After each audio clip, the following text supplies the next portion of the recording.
Hello students, how are you all? I hope you all are doing really well. So students, today we are going to start chapter name Abu Ben Adhem. ये एक pome है, ठीक है, और इसमें इनके बारे में कुछ बताया गया है जो हम पढ़ेंगे और समझेंगे कि क्या है. उससे पहले एक वार्म अप एक्सरसाइज है जो हम कर लेते हैं. Let's warm up. So if an angel grants you any wish, what would you wish for? अगर कोई एंजल आपको एक विश ग्रांट करे तो आपकी वो विश क्या होगी, ठीक है. सो ये इसी पे बेसिकली एक पोएम है जो हम पढ़ेंगे. Abou Ben Adhem, may his tribe increase, awoke one night from a deep dream of peace, and saw within the moonlight in his room, making it rich and like a lily in bloom, an angel writing in a book of gold.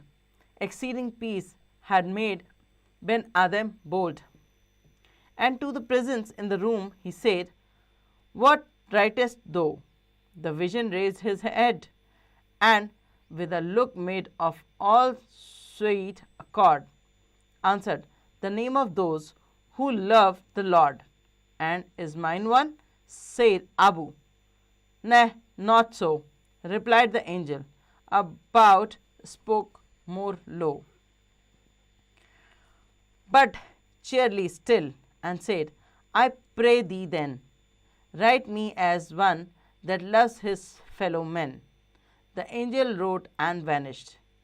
The next night, it came again with a great awakened light, and showed the name whom love of God had blessed. And lo, Ben Adhem's name led all the rest. Okay, so यहाँ पर basically इस pome में क्या हुआ है कि एक आदमी जो है वो सोया हुआ है अपने रूम में, और रात में अचानक से वो बहुत सपने से उठता है, बहुत शांति से उठता है और देखता है कि जो मून की जो लाइट है वो उसके कमरे में इतनी ज़्यादा भर गई है कि ऐसा लग रहा है कि जैसे वहाँ कोई लिली जो है वो ब्लूम कर गई. लिली मतलब एक फ्लावर होता है, लिली वाइट कलर का, जो उसके रूम में ऐसे करके खिल गया हो, ब्लूम कर गया हो. और उसने देखा कि एक एंजल जो है वो उसके रूम में बैठ के एक गोल्ड ऑफ बुक है उसमें कुछ लिख रही है. सो रूम में इतनी शांति थी कि जो अबू बेन आदेम था उसके अंदर एक हिम्मत आई और उसने उससे पूछा, जो उसके रूम में प्रेजेंट थे उससे उसने पूछा कि आप क्या लिख रहे हो. तो जो विजन था उसने अपना सर उठाया और उसको दिखाया कि ये स्वीट कॉर्ड है, कि जो लोग भगवान को प्यार करते हैं या प्यार करते हैं, बार बार उनका नाम लेते हैं, मैं उनका नाम लिख रहा हूँ. तो अबू ने उनसे पूछा कि इसमें मेरा नाम भी है. तो एंजल ने उसे रिप्लाई किया कि नहीं, तुम्हारा नाम नहीं है, शांति से.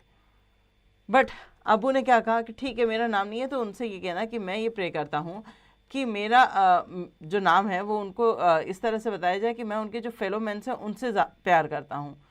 तो एंजल ने वो लिखा और वो वहाँ से चली गई. जब अगली रात आई तो वो एंजल वापस आई और इस बार ज़्यादा लाइट के साथ, मतलब बहुत ज़्यादा जो थी रोशनी उसके रूम में थी.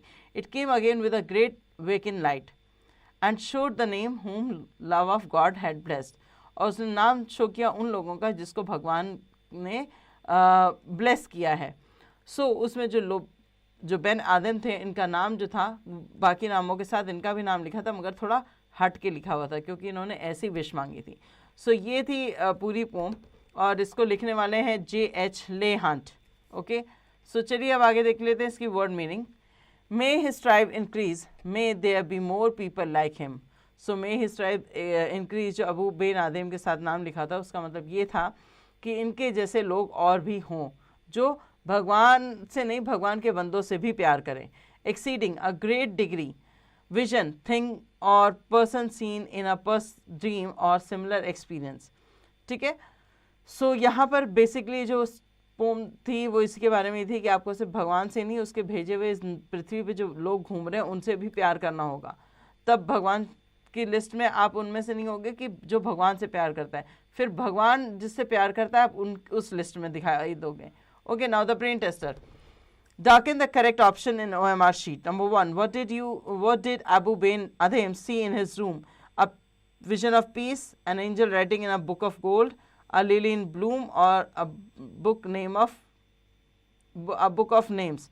So उन्होंने क्या देखा है? Angel writing in a book of gold. Okay, now बाकी आप ऐसे ही रीड करोगे और उसके आंसर फाइंड आउट करके यहाँ OMR शीट पे आपको मार्क करना है. B. Fill in the blanks with the help of the word given in the help box. Fellow man, God, peace, wakening light, or gold. Number 1. Abu Ben Adhem awoke one night from a deep dream of. So, जो Abu Ben आदेम था वो एक रात को जगे अपनी deep dream of peace से, ठीक है, जैसा हमने चैप्टर में पढ़ा था, डीप ड्रीम ऑफ पीस से, ठीक है। आगे आपको बाकी ऐसे ही रीड करना है, उसके आंसर फाइंड आउट करने। Number C, write T for true and F for false statement. Number 1. Abu bin Adhem saw an angel writing in a book of silver. No, it's a book of gold. Okay, so this statement is false. Write down F in the box and now read the rest of the statement. Find out whether they are true or false. Okay, now match the following. Number D. So match the following आपको करना है। यहाँ पर आपको column A और column B दिया है, इनके नेम्स पढ़े और उसको कॉलम B के नंबर्स के साथ मैच करेंगे। ओके, नाउ नंबर E देखेंगे, make sentence.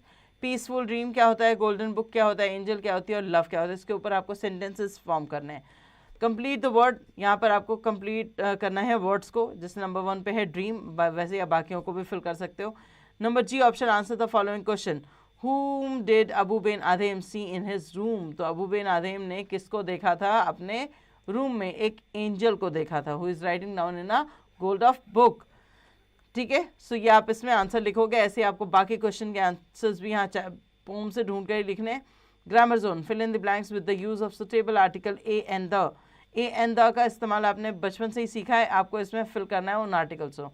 English is a very important language and is spoken all over the world, all over the world. मैंने आपको 2 फिल करके बता दिए, बाकी आप खुद रीड करें और फिल करें। Fill in the blanks with this, that, these, those. This island is rich in mineral.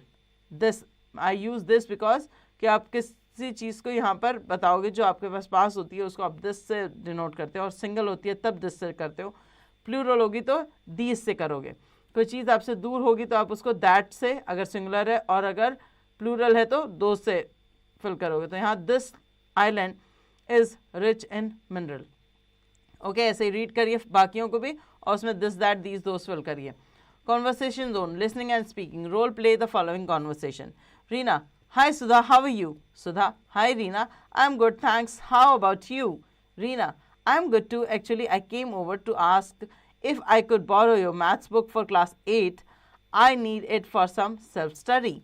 Sudha, of course, Reena, no problem at all. Why do you need it though? Is there something specific you are working on? Reena, yes, actually, I have been struggling a bit with some of the algebra problems. I thought revising from the book might help me understand better.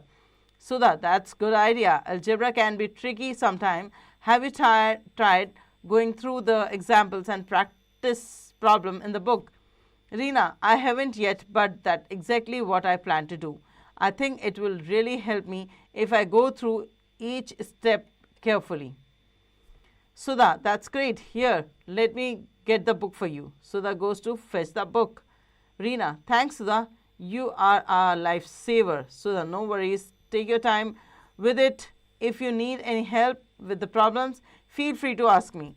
We can solve them together. Reena, that's so sweet of you, Sudha. I really appreciate it. I will make sure to take good care of the book and return it as soon as I am done. Sudha, take your time. Good luck with your studies, Reena. Reena, thanks a lot, Sudha. I will see you later. Bye. Sudha, bye. Take care.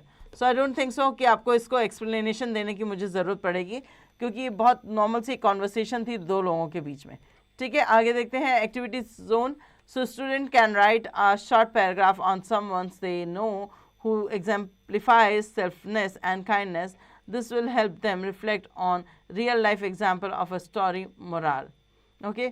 Student जो है वो एक short paragraph लिखेंगे किसी पर भी जिसको भी वो जानते हो या जिसको भी वो एग्जाम्पल की तरह दे सकते हो कि जो सेल्फलेसनेस और काइंडनेस से भरा हो, ऐसे इंसान को रियल लाइफ स्टोरीज़ के बारे में, तो आपको इस स्टोरी के जो मॉरल है वो ज़्यादा अच्छे से समझ में आएगा। Play zone, organize a kindness chain activity where each student perform a small act of kindness for another person in the class, creating a chain of goodwill and compassion. Paste some picture. तो यहाँ पर आपको एक kindness chain बनानी है जिसमें आप किसी भी क्लास के एक स्टूडेंट के लिए एक ऐसा काइंडनेसफुल काम करोगे जिससे कि उसको बेनिफिट हो और वो फिर ऐसे ही आगे दूसरों के लिए करता रहेगा।